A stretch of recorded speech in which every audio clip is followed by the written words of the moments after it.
Filipino Certified Meat Lover.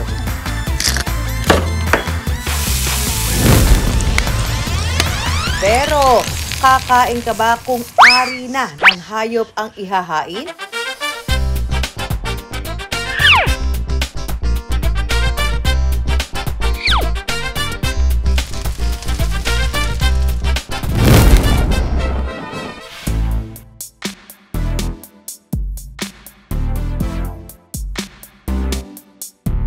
At ang sabi, kapag tumikim ka raw nito, gaganahan ka sa labing-labing.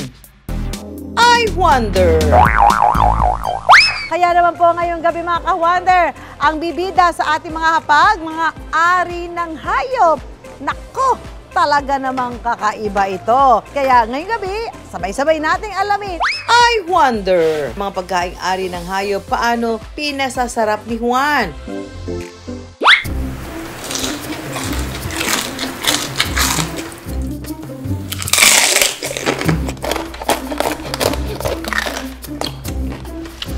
Patok online ang mukbang videos ng ka-wonder nating si Diego o mas kilala bilang Jigs TV.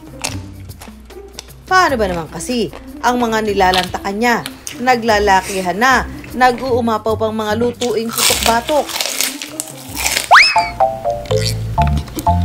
Pero ang video niyang ito kakaiba. Ang bida kasi sa kanyang mukbang, ari ng babaeng baboy.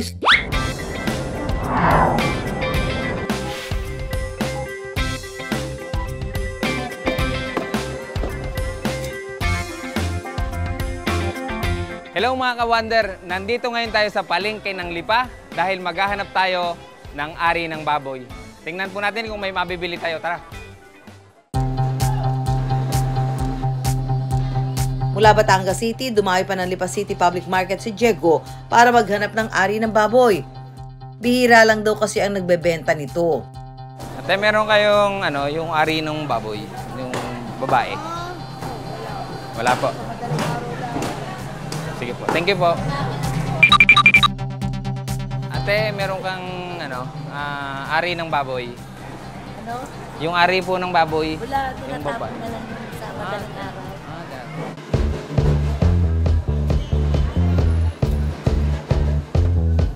Matapos ang ilang minutong pag-iikot, Ate, meron kayong yung ari ng baboy. Yung magkano po ang kilo? 150.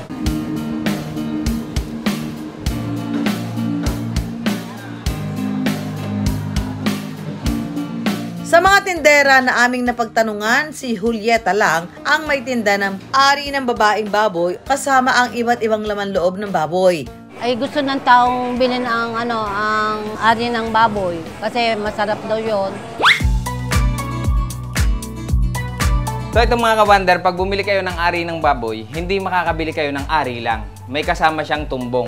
Ang kukunin natin ngayon, itong mismong ari lang, gugupitin natin. Isa-isang gugupitin ni Diego ang tumbong para maihiwalay sa ari. Mas mataba yung mabibili nyo ganito, mas maganda, mas masarap yan. At saka ito hugasan ng mabuti para matanggal ang masangsang na amoy ng ari. Para siguradong malinis ang ari bago kainin. Hugasan po natin sa suka at saka asin. Nakakatulong din yon makapagpaalis ng panghe at saka ng lansa. Kapag nasiguro ng malinis ang ari ng baboy, pwede na itong pakuluan. Lagyan lang ng laurel, paminta, atsuete, onion leeks, sibuyas, bawang. Saka isa lang sa apoy ng mahigit kumulang 1 oras.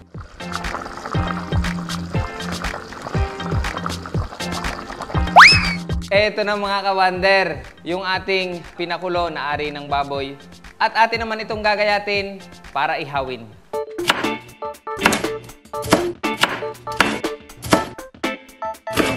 Matapos gayatin, itutusok na ang ari ng baboy sa stick. At saka iihawin. Habang iniihaw, papahiran ito ni Diego ng espesyal na sauce para maging mas malasa. Makalipas ang ilang minutong pag-iihaw, pwede nang lantakan ang inihaw na ari ng baboy. Eto, luto na yung ating inihaw na ari ng baboy. Titikman na natin. 2 stick agad. Unang subo para sa inyong mga ka-wonder.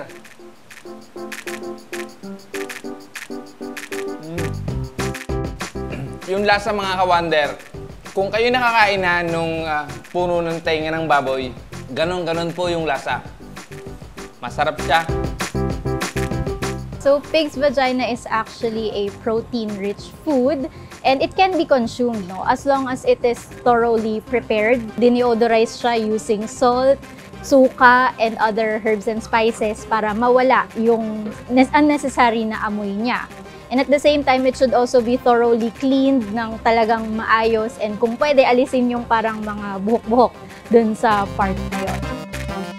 Pero di lang daw pang laman tiyan ang pig's vagina, may paniniwala raw ang mga matatanda dito sa Batangas na kapag kumain daw ng ari ng baboy ang isang taong bulol o pilipit ang dila, tutuwid daw ang kanyang pananalita. Nakilala namin dito sa Batangas ang ka-wonder nating si Ariel na magpapatotoo raw nito. Hindi ako marunong nahihiya ako mag-recitation sa harap ng gawa ng yung R, hindi ko masabi. Ariel, ang hirap Radyo. Wadyo. Kaya naman pinakain daw siya ng kanyang ama ng inihaw na ari ng baboy para masolusyonan ang kanyang problema sa pananalita. Ang tatay, lagi pag may handaan, kinukuha yung ari ng baboy. Tapos, iniihaw, pinapakain sa akin para dumalis yung pagkatat ko. Para magdire-diretso yung salita, pinakain ko naman. Sige nga, subukan mo. Radyo. Radyo. O, di ba? Hindi na galing. Matapos ang ilang taong pagkain ng ari ng baboy, ang pananalita raw ni Ariel tila tumuwid. Radyo. Kaya siguro natuwid din yung aking pagsasalita. Nakatulong din yung dahil sa dami ko nakain Kaya lang na-over siguro, napadaldal ngayon. Pero I wonder, totoo bang nakapagpapatuwid itong magsalita gaya ng nangyari daw kay Ariel? This is more of a myth kasi regardless of what you eat naman, it affects the body but not the ability to have proper speech. If we have speech difficulties, it's best to consult with a speech pathologist para makorek yung proper speech natin. Hindi man sumasang-ayon sa iyo, Ariel, ang pag-aaral. Ang pagkain ng ari ng baboy, tila parte na ito ng mayamang kultura ng pagkain na nagpasalin-salin sa Batangas. Tabo ko to ba't nasa'yo? Ay, ano to? Parang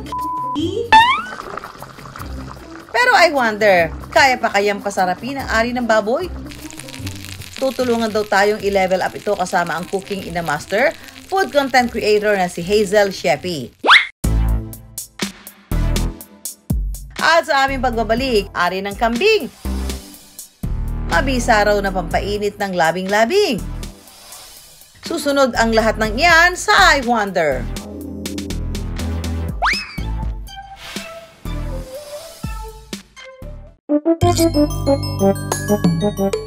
Ang ari ng baboy hindi lang daw pwedeng kainin, pwede pang pasarapin.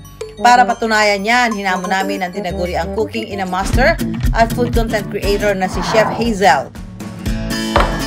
Ma, ayan, kapag malapit na masunog yung bahay natin. Ang ka-wonder nating si Hazel Anunuevo o mas kilala bilang Hazel Sheppy sa social media, patok online dahil sa kanyang mga nakatatawang cooking video.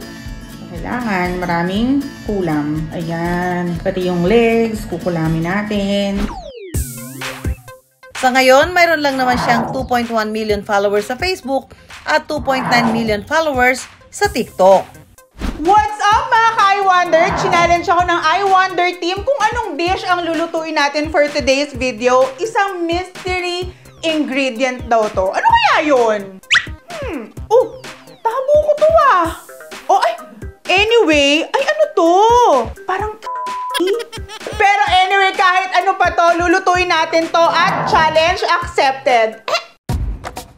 Aba, mukhang wala talaga inuurungan si Chef Hazel pagdating sa kusina. Sige nga at pakitaan mo na kami ng cooking skills mo. Parang panghilita. Tapos, maraming buhok. So, ang gagawin natin dito, Siyempre, kung mabuhok, ayaw naman natin kumain ng mabuhok. Kailangan natin ng... Tada!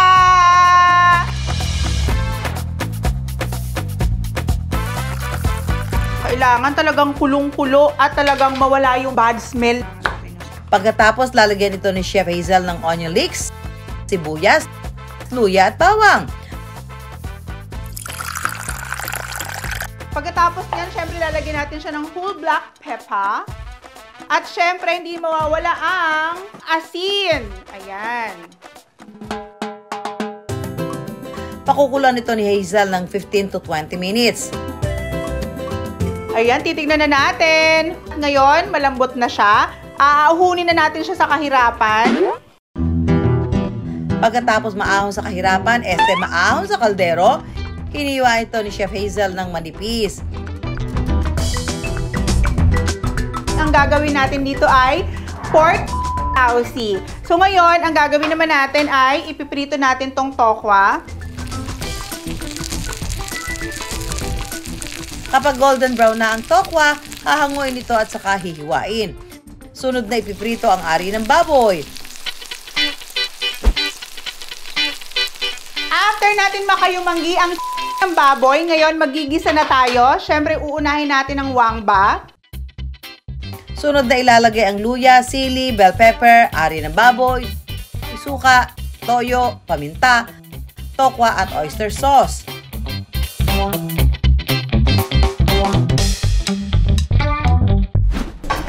Chef, pulutan naman dyan! Sandali! Eto na! Good. Ayan, pulutan.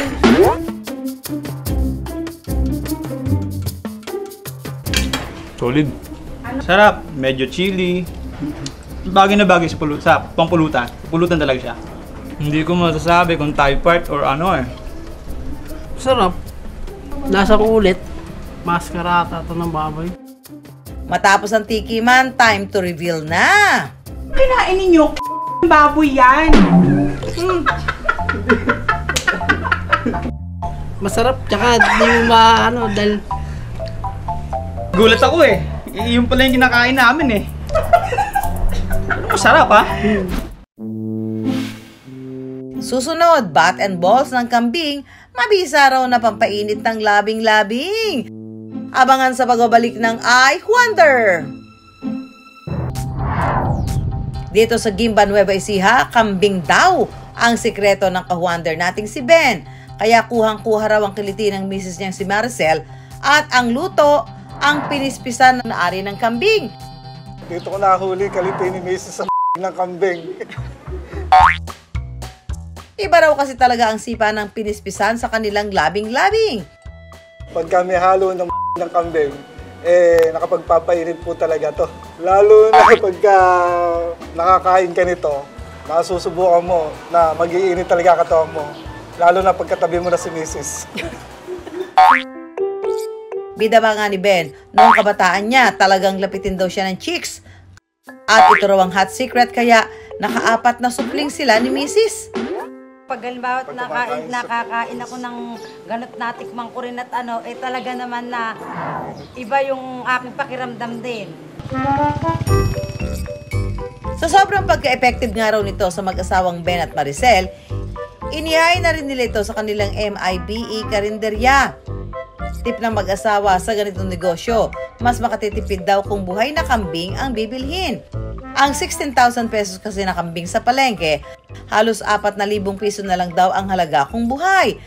At ang sikreto raw sa binabalik-balikang putahe, nasa pagkakatay.